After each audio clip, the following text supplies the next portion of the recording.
Hello, welcome to Manoj అన్న YouTube channel. ఈ రోజు నేను చెప్పే ఒక మంచి అద్భుతమైన మూలిక పిట్టకాలు అనే మొక్క గురించి చెప్పబోతున్నా. దీన్ని మనం సంజీవని అని కూడా అంటాం.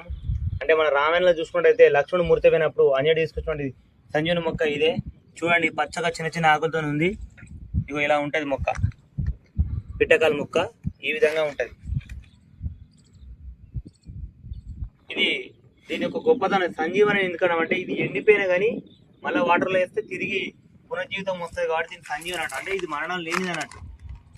ఎండిపోయిన దాన్ని మళ్ళీ వాటర్లో వేస్తే మళ్ళీ తిరిగి పచ్చగా అవుతుంది, అందుకనే సంజీవని. కొంతమంది ఆటవిక ప్రజల వారు దీన్ని కషాయం చేసుకొని కూడా తాగుతారు. ఏంటంటే ఇది తెలిసిన మన యొక్క శరీర కణాలను కూడా చాలా యాక్టివేషన్ చేస్తుంది.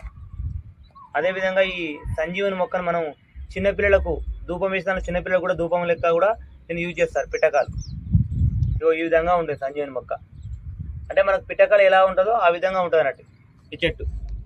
కాబట్టి ఈ పిట్టకాల మొక్కను మంచిగా అందరూ ఉపయోగించుకోవాలని కోరుకుంటున్నాను. Thank you friends.